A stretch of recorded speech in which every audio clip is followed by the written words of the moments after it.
This is A Course in Miracles. It is a required course.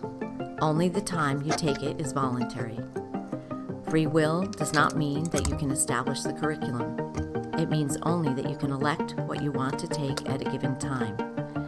The course does not aim at teaching the meaning of love, for that is beyond what can be taught.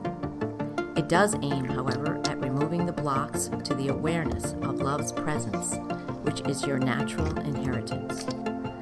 The opposite of love is fear, but what is all-encompassing can have no opposite. This course can therefore be summed up very simply in this way. Nothing real can be threatened. Nothing unreal exists. Herein lies the peace of God.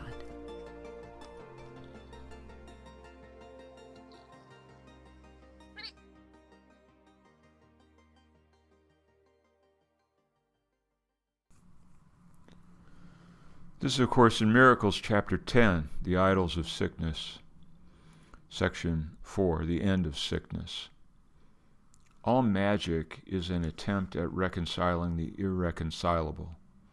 All religion is the recognition that the irreconcilable cannot be reconciled. Sickness and perfection are irreconcilable. If God created you perfect, you are perfect. If you believe you can be sick, you have placed other gods before him.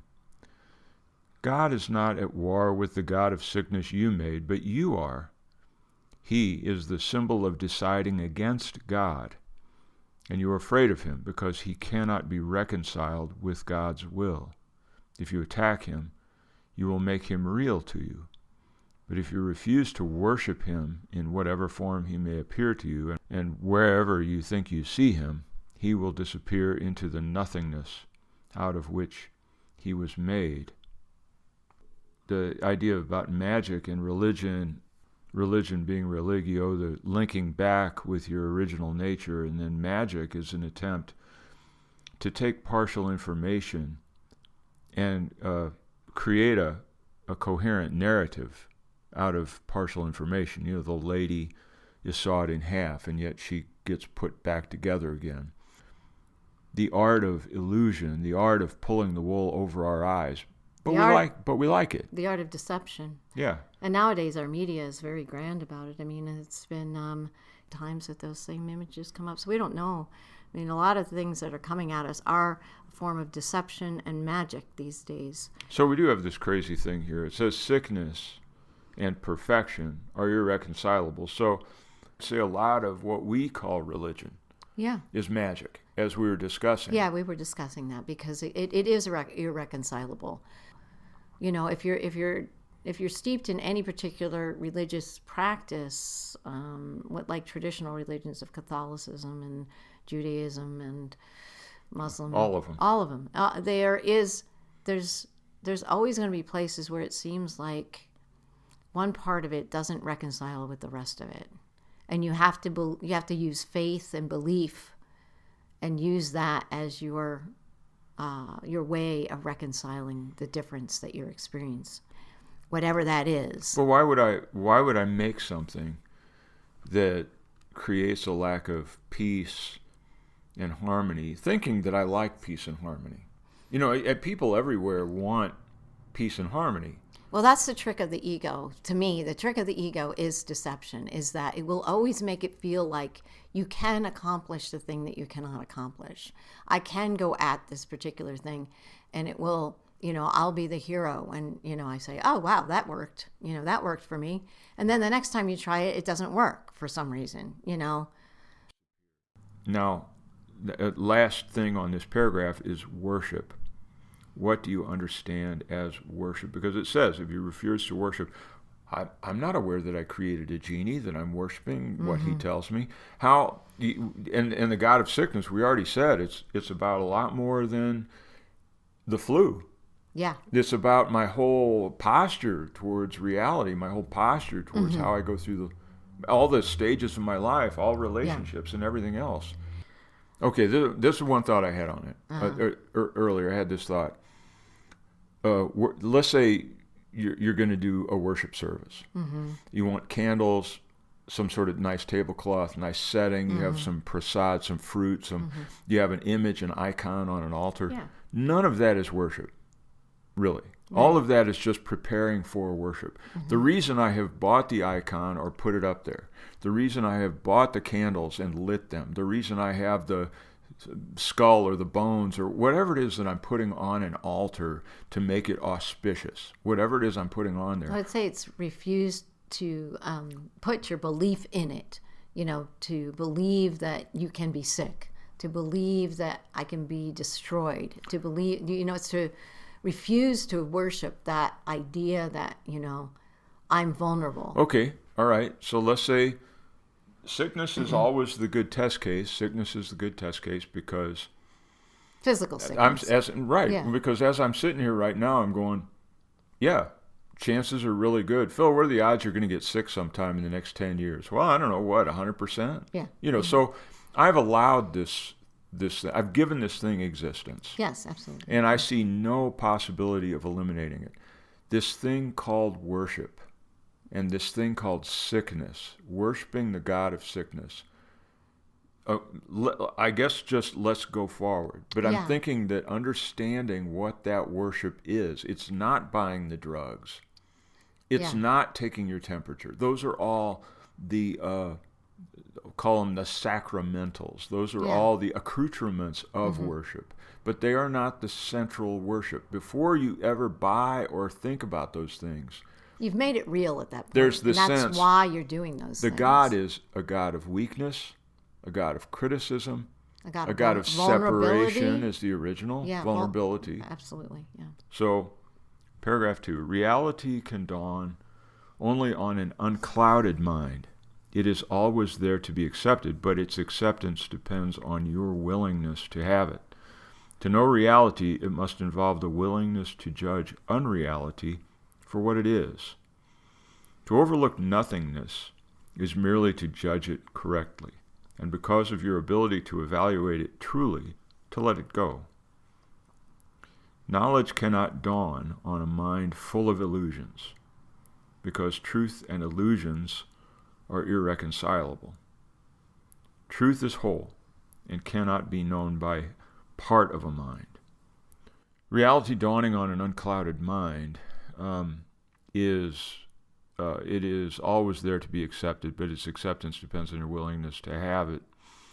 I'm thinking about the Buddhist tenet of the full pot, or the full vessel. That if you have water and the vessel is completely filled up, nothing else can be poured in. So there's a sense of being empty before the truth can arrive in a mind. To know reality must involve the willingness to judge unreality for what it is. Reality can only dawn on an unclouded mind. How do I uncloud it? Reality is always there, but its acceptance depends on a willingness to have it. What is it? Okay, I'm willing. Bring on reality. Bring on healing. Bring on wholeness. And it's still not here. So, okay, you're just saying it, Phil. You're not feeling it. You're not feeling it. How do you feel it? To know reality must involve the willingness to have it. To judge unreality for what it is. Right. And so, let's take, the whole situation with war. If I believe that God creates war as much as he creates peace, then I've split my mind.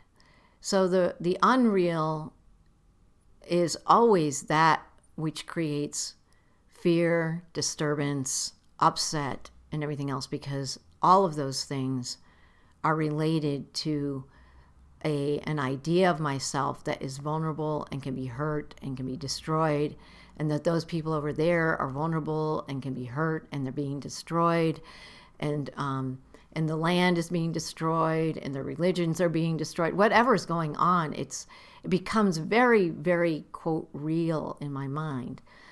But my duty in this is to remove my reaction to it first, as making it more real than what it is. So it looks pretty real. It looks pretty real. Anytime something happens to the body, it will seem like, my vulnerability is as much as vulnerable as theirs. And when's the bomb's going to start hitting me over here? So in a way, fighting the imagery that comes through what we know of as news or the media imagery, and imagery in the form of concepts, which is abuse of people, genocide, World War III. These are all concepts. Right. And they bombard our mind. And so to try to do the Course in Miracles at the same time that you're receiving this input, you have to use, speaking personally, I have to use that material as a test ground, a sampler, so that I see it and test the unreality of things, because everything about that stuff is to prove its reality. It's screaming yes to say I'm real. Mm-hmm. Say it here. There's a situation in the news that you've brought up a couple of times. Yes. These are professionals. Mm-hmm. Number one, they're reading cue cards. Mm-hmm. Morning Joe or Mika Brzezinski or any of these people. They don't know what's going on anywhere. Mm-hmm. They are receiving a card. They might as well be just reading a teletype. Yeah. Your job is to read a teletype and read it in such a way that it seems convincing. That's their job. Right. So when I'm looking at this and I'm saying, oh, it's real, then they show me imagery. Mm-hmm. Well, there are catalogs of imagery. I can do a Google image search right now on destitute children. I can do an image search on flowers. I can do an image search on yachts in Miami. They give you images. So these people have access to as much imagery as they require. Correct. So to know unreality is to judge it accurately, to realize this stuff that's coming at me that tells me that reality is made of a certain thing. This is just the news. Boy, this is shooting fish in a barrel. Yeah. It's more difficult when it comes to my own sickness. Okay? I agree. Because when I'm talking about my own sickness, man, I'm feeling the pain. Right. I'm feeling the pain. At least in the news, it's one removed. So in that sense, it's a nice opportunity to really explore unreality. Yeah. And the mechanisms that bring that imagery and those concepts and those constructs to my mind so that I can then worship them on an altar called reality. And I say, no, I'm not going to worship that stuff because these are professionals that are just having their day. They're having their way. Right, right.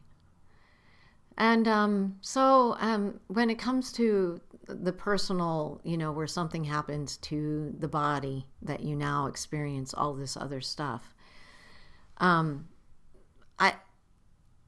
I guess you have to, for me, I just have to remove its strength of, I would do the best thing I guess would do sort of what Byron Katie says, is this true? Am I going to die from this? That's the worst thing, is like, am I going to be permanently crippled from whatever this is? And most of the time you can say, well, I've always got over a cold, I've always got over these things. And so you can work yourself through a thing so that you alleviate your fears.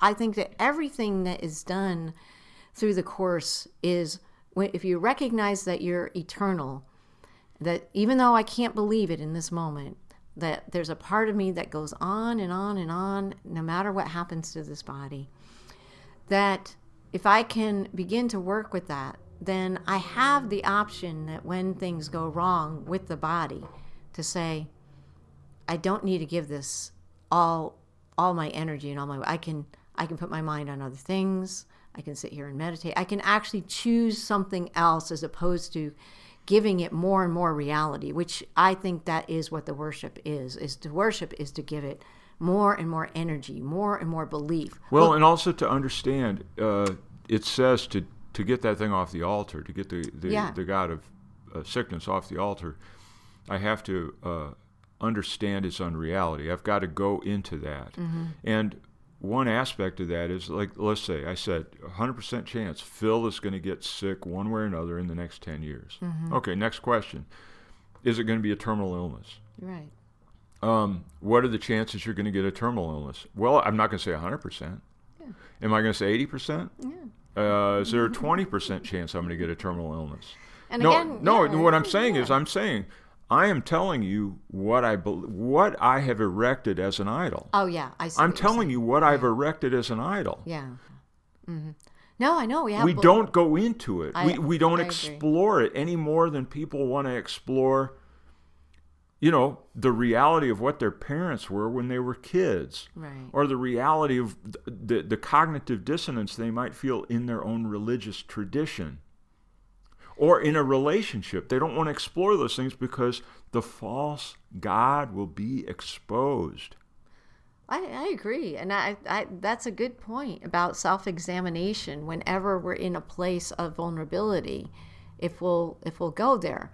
And recognizing that once vulnerability reaches a place of complete destitute and fear, you require someone else to help you through that and to be able to reach out, to have someone help you with that. And so there's your reach out first. You can reach out to the Holy Spirit, but reach out to another who can help alleviate that fear, as opposed to exacerbating that fear about whatever it is that you think you're suddenly vulnerable with. And yet, as you know, I mean, just Okay. I'd say it's true for all of us. Right. Okay, that when I feel the sniffles, the first thing I do is do a YouTube search on everyone that has sniffles. Yes. And I want to reinforce that. Well, I want to, this is okay, what who my else has sniffles it? meant. Yeah. This is what my sniffles must mean. Now, I've got this kind of sniffles, and so I start comparing my sniffles. So I do a hunt to what? Verify the God of sickness. That's what I'm doing. Right. I want to verify the God of sickness. But you say, that's irresponsible not to, because it could what? Result in a terminal illness. Well, I know the ego has many, many ploys and turns to take you away from the knowledge of your true identity. To overlook nothingness is merely to judge it correctly, and because of your ability to evaluate it truly, to let it go. So the ability to look at either my health issues or, what's going on in the news with war, potentially in our back door, right here someday, to look at the unreality of it, that requires me to say, am I just a body? I mean, is that all I am? Because it's always related to my identification with a body self that makes me vulnerable and makes it real. So again, if nothing real can be threatened and nothing unreal exists, that's where my peace of God is. I have to sit with that and say, even though I've made this feel like it's real for me, am I only a body? Is that all I am? And what happens if this body goes away? Well, then apparently I'm still here. I mean, that's just a housing of this. I want to know my true identity. Well, it says here, you've removed part of your mind from God's will. This means it's out of control. To be out of control is to be out of reason. That's crazy. And then the mind does become unreasonable. By defining the mind wrongly, you perceive it as functioning wrongly. In other words, we reserve the right to be kooky. We reserve the right to live in an inconsistent world where truth only functions sometime. Well, that's not much truth, is it, if it only functions sometimes? Right. Truth is going to function all the time. I know. And in a way, we're all in a collective schizophrenia. In other words, we don't really know the truth. We live with a reality that we've created within our own minds. We have our own beliefs and everything else. But there is a collective idea about health. There is a collective idea about war and destruction of other people. There is collective ideas. They may be divided on who needs to win, but there is a collective idea about a lot of the fear-based thoughts in the world. And we all join in that same schizophrenic thing that we're vulnerable, we can be hurt, we can be destroyed, and none of us want that to happen to us. So I have to say that for myself, approaching the 100 mark in the lessons, I actually can sense myself not buying into the narratives of the world as much. Now again, if bombs start going off overhead, I don't know how I will react. And Right. it's only when it happens in my own backyard that I will know where I really am in my peace of mind. Well, in the end, all of these things are anchoring it in the body is the real test. When it's anchored in the body, Yeah. because that's where that's the idol of sickness. Mm-hmm. Relies on the body as a witness. Right. So that when I freak out from the news, well, that's a testimony. But then let's say I get over that one, well, then I've got freaking out over getting sick. Right. Or freaking out over a heart arrhythmia or whatever it is. There's going to be other things to freak out about. And it's a procession. That's what torture devices are for, is to amp it up to a max. Right. So you cannot walk away from Right. the You fear. can't deny Yeah. that you're being taken apart physically, and therefore that's the proof that you're wrong about your perfect God, so to speak. Right. Let's go on. The sonship cannot be perceived as partly sick, because to perceive it that way is not to perceive it at all. If the sonship is one, it is one in all respects. Oneness cannot be divided. If you perceive other gods, your mind is split, and you will not be able to limit the split, because it is the sign that you have removed part of your mind from God's will. This means it's out of control. To be out of control is to be out of reason, and then the mind does become unreasonable. By defining the mind wrongly, you perceive it as functioning wrongly. 4. God's laws will keep your mind at peace, because peace is His will, and His laws are established to uphold it. His are the laws of freedom, but yours are the laws of bondage. Since freedom and bondage are irreconcilable, their laws cannot be understood together. The laws of God work only for your good, and there are no other laws beside His. Everything else is merely lawless and therefore chaotic. Yet God Himself has protected everything He created by His laws. Everything that is not under them does not exist. Laws of chaos is a meaningless term.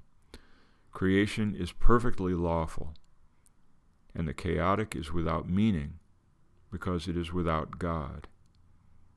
You have given your peace to the gods you made, but they are not there to take it from you, and you cannot give it to them.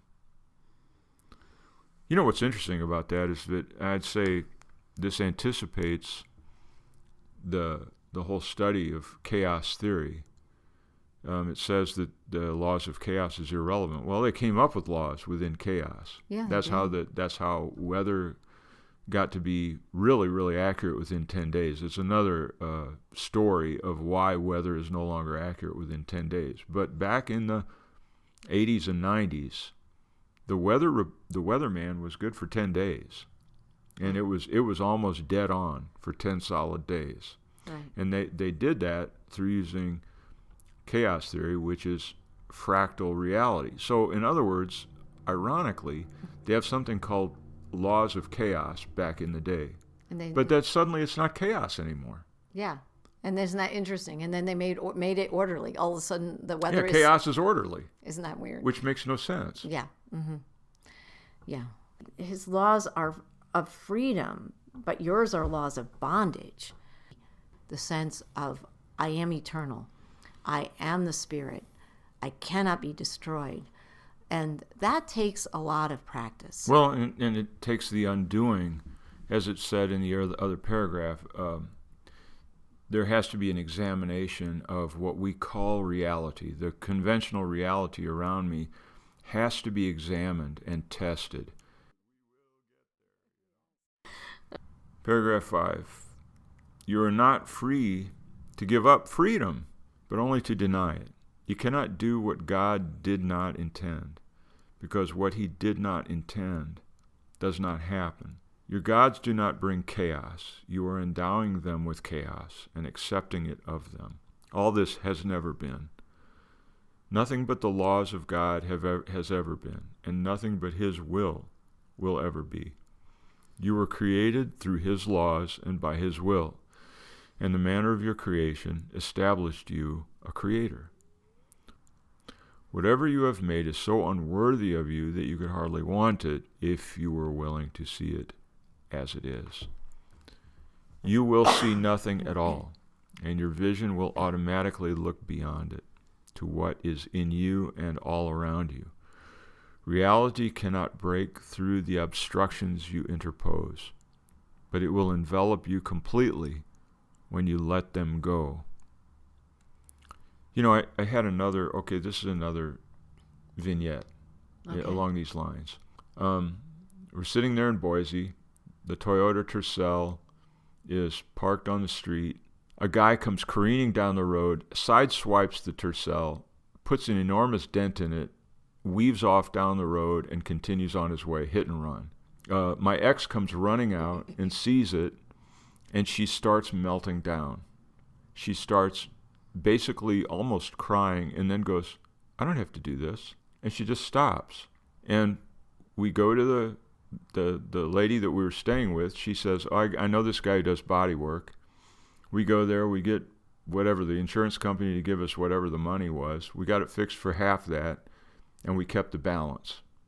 So the point is there's a tragedy happening. Mm-hmm. And my ex gave it, she said, this only has the amount of reality I give it. That's awesome. To stop yourself in any moment like that and be able to stop and say, I do not have to go into this in this way. So it's the same with any of the tests. When I see all the little white caskets, when I see the dead children, when I get the sniffles, when I feel the rasp at the base of my throat, when I look at one foot and it's kind of gray and the other one's pretty pink,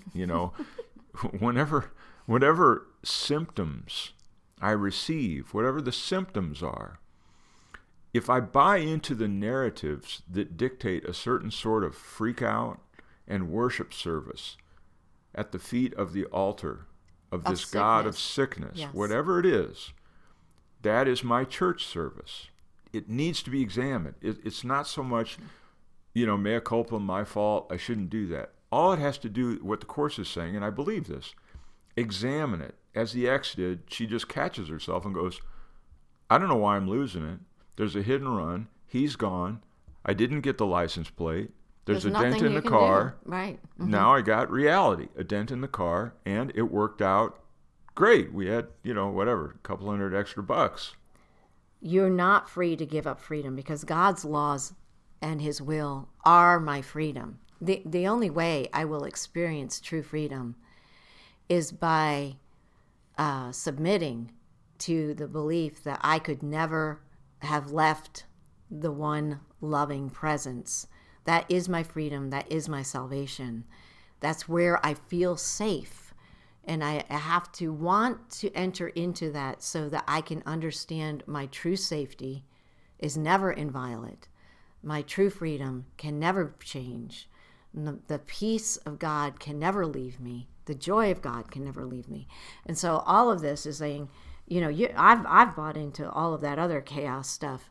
And like you said, I can stop myself when I begin to buy into it, whatever it is that comes up for me, and stop myself from creating that worship service that you're talking about. Well, and there's, the rebellion. And I've thought about this a bunch. The rebellion of laws are a constriction on me. The laws. I want a world, let's say I'm talking from the chaos point of view. I want a world without laws so I can do whatever just arises somehow spontaneously. It's like I'm going to have true freedom when the laws are gone. Mm-hmm. So I spend, as a chaos devotee, I spend a lot of time trying to eliminate laws. Look in the art world. You have a whole generation of people trained in traditional arts of composition and balance and symmetry and pencil work and paint and whatnot. They've got all of these traditions. You can go into the Chinese world, you can go to whatever.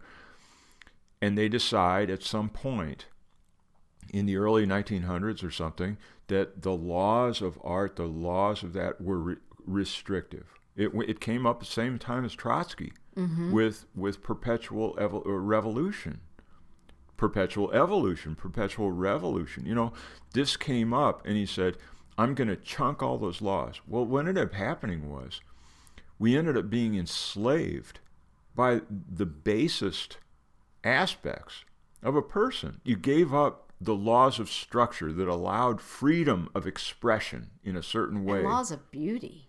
Yeah, the laws of beauty. And which are laws within God. Well, so you throw those out, and you can only find out in yourself and go, well, now it's just turned into a weird psychological ego trip of some sort, where who's in charge, who's on top. It becomes very crude, truncated. There's the beauty and the aesthetic elegance of following laws and finding your freedom within those laws goes away. Right. And now you're like, well, I'm hanging a bicycle wheel on the wall of the museum.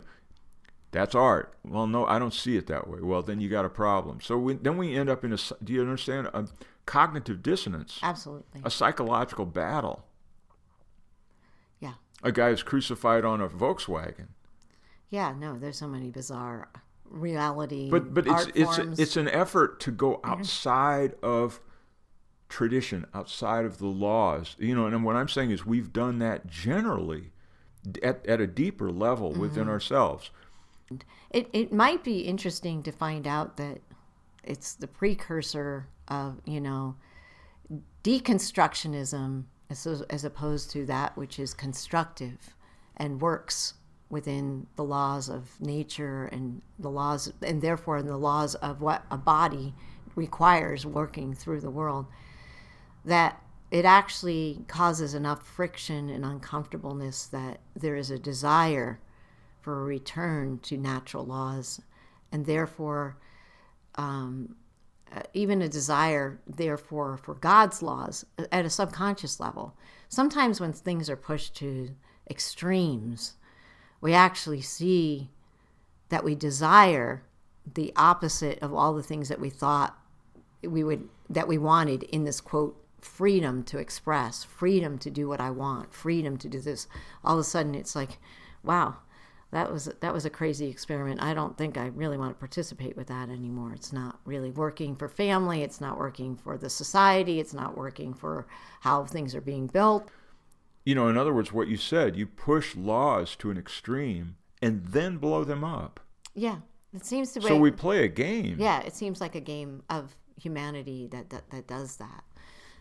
Again, God's laws don't ever change, but I always look at, is this chaos actually going to be pushed to a point where many have a kind of awakening into a place where, wow, I don't want to, I want another way. I don't want this way that we've gone, which I think can lead to desiring God's ways, even at a subconscious level, because the knowledge is always with us.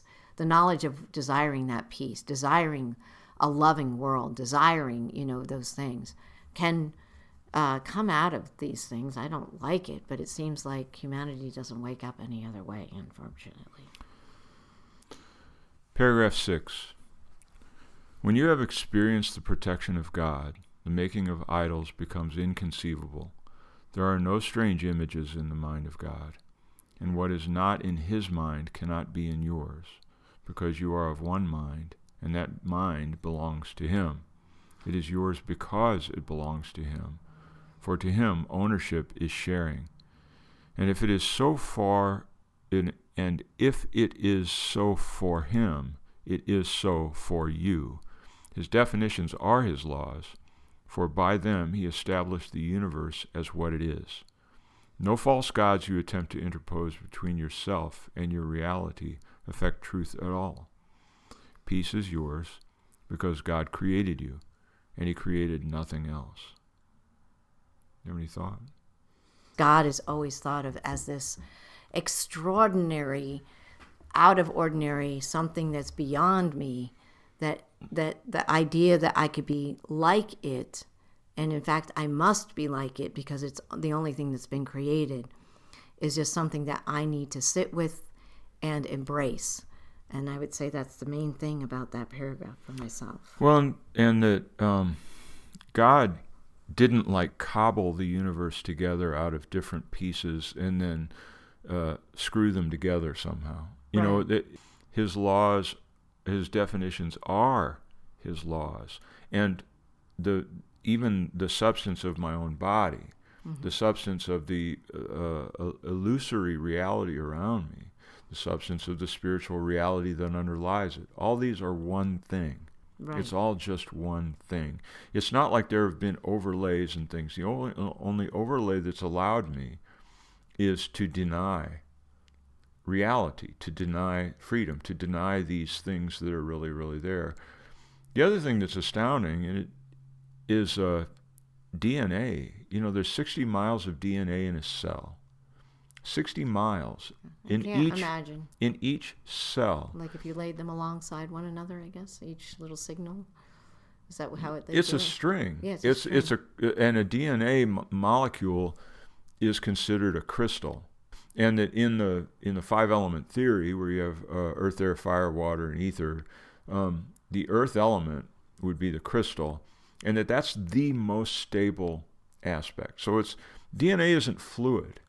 It's crystalline, and as a crystal, it provides the absolute amazing stability of a human body in the way it functions. You know, so to try to do genetic sciences, to crack that code, to do it, is a rebellion against what we consider an arbitrary law. Right. But the havoc. It's far, far worse than me trying to improve the Pietà, the statue by Michelangelo. Just go out there with a chisel and a hammer, and I start trying to work on it. All I can do is damage it. Mm-hmm. That's all I can do. And what I can do then is to create... So you're saying that same kind of damage as you try to peel it apart, the DNA, you're going to just end up damaging What I'm saying is God's laws are one thing. Mm-hmm. That's it. And it's not like you can dink with them, whether it's gravity or DNA or beauty, or perceived beauty. Yeah. You know, there is a perceived beauty. Yeah, and so within every structure, the law of God exists in its completeness, in every cell, in everything that I see and everything else. It's still all there. It's just not the thing itself that is... the spirit, the life force that I identify with. I identify things in the physical. As a physical being, I'm not identifying with the life and the Christ itself in my brother. I'm not identifying that it's the same as over there as it is in me. That the life force that's in the plants that I have planted and everything else it's the same energy. It's the same thought. It's the same creation that has given me animation, the ability to move through a body is still God. I mean, all of it is God. It's just you can't get away from God. You can't get away from it. It's everywhere. You can only pretend that you've gotten away from it. That's the point of the whole course. Right. Okay, paragraph 7. The miracle is the act of a Son of God who has laid aside all false gods and calls on his brothers to do likewise. It is an act of faith because it is the recognition that his brother can do it. It is a call to the Holy Spirit in his mind, a call that is strengthened by joining. Because the miracle worker has heard God's voice, he strengthens it in a sick brother, by weakening his belief in sickness, which he does not share. The power of one mind can shine into another, because all the lamps of God were lit by the same spark. It is everywhere, and it is eternal. Now, immediately when I read this, I hear this dualistic interpretation of it, of I'm going to heal a brother by saying you're not really sick. That's not what it is. The Course doesn't say that. It's I weaken my belief in sickness. Okay, I have to weaken my belief in sickness, and by doing that, not projecting it onto another. Yeah. Right, exactly. You're always fixing yourself and not fixing the mirror. Right. And fixing yourself by, dealing with that illusion of sickness. In other words, if I see somebody that's sick and they got their runny nose and they're hacking and coughing, we use sickness because it's an easy external sign. Right. Instead of saying, oh, he's so sick, I'll stay away from him, I have to go into myself with that gesture. Doesn't mean I go up and give him a hug. All it means is I check in with myself and explore what is actually happening here. Yeah. It doesn't mean I'm going to understand it. It doesn't mean it's going to help me change my behavior or my attitudes. It just means I have to study myself. Right. Yeah. Okay? No, because it says, line 5, the work and the issue is the power of one mind can shine into another because all the lamps of God were lit by the same spark. It is everywhere and it is eternal. That's my only work. Right. In order to be a light unto myself, as Buddha said, if I have to separate myself from people, then that's my call. That's my call. But at some point, I would say it's necessary to test that lamp and put it on its lampstand, so to speak. Absolutely. And put it out there. And that way, by shining a light into myself, that's the only change that can come to the world. Absolutely.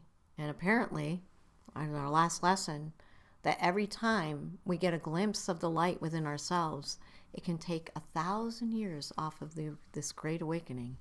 It can take 1,000 years off of, because all of the sonship is affected by my ability to remember and walk in the laws of God.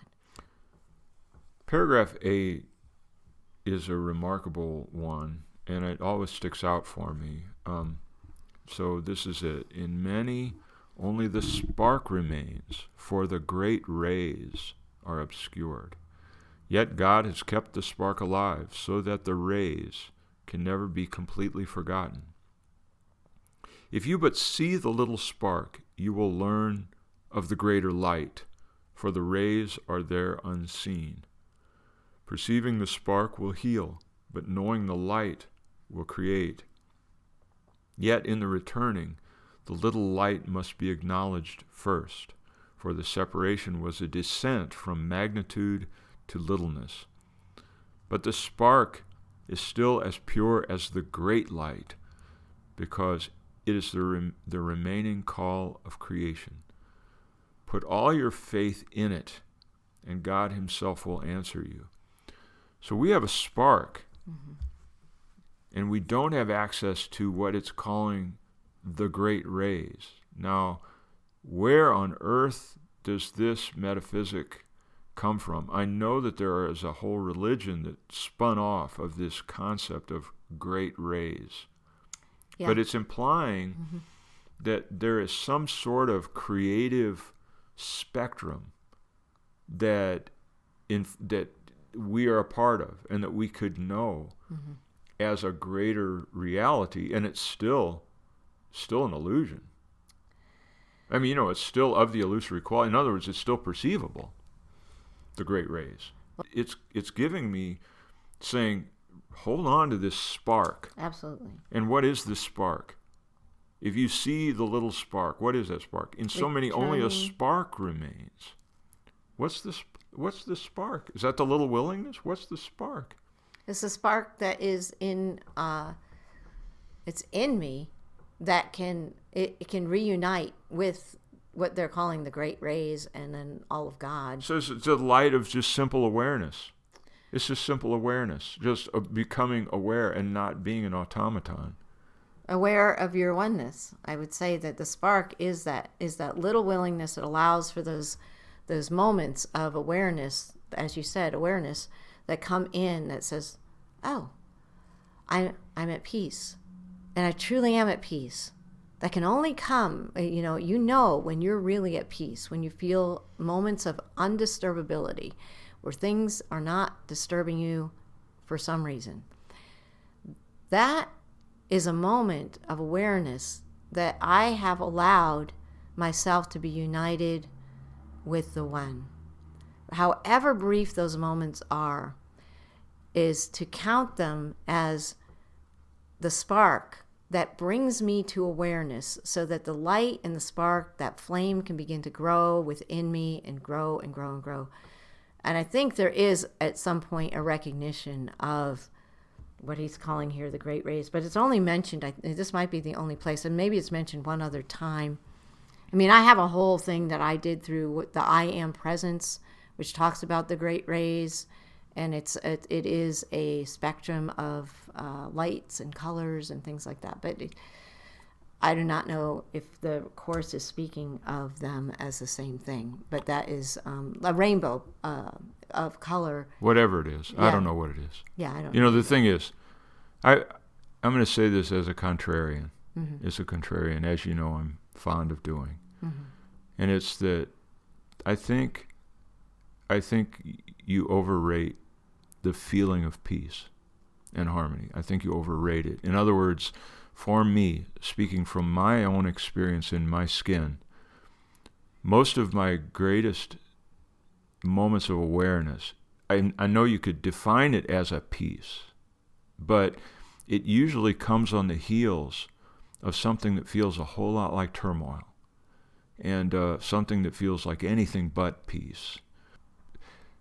Out of that, being confronted with what is real and what is not real. In other words, I know that this is, and we've talked about it before, sort of, you call it almost a stylistic difference. And the reason I bring this up as a contrarian is to say that there are differences in the way that someone is going to experience wholeness and the thing called peace or the mind of God. It's going to have a texture and a character. Oh, I agree. It's always for the individual to experience as their connection. I have often been frustrated in the spiritual world at the overemphasis on peace and the feeling of peace. I know there's a peace that passeth all understanding, and I understand the beauties and wonders of peace, like with transcendental meditation and stuff like that. But in terms of a spiritual life, there's the challenge arises. The beast appears, the beast of fear or of doubt or of ego, grandiosity. These things rise up, and then suddenly I am in a war. I am in a battle. Whether it is and that I don't have peace, and that the goal of this, I can't run to find solitude or peace or regain my peace. Sometimes it's like I have to really go into this thing. I have to, for me, not you, but for me, I have to dissect it. And only in dissecting this monster can I find this, realize that it was nothing. It lays in front of me in parts or pieces. And then I'm just saying, sometimes a sense of shame almost comes over me to say, why did you let this monstrosity attack you? Why? Mm-hmm. So then I've got to deal with this shame aspect and say, no, it's part of your particular process of meeting. First of all, the genie, the jinn, is released, and then I confront it, and then I disassemble it through calling on God, calling on the saints and angels, calling on the presence of God, and disassembling it somehow through grace. It's not the power of my mind at that point.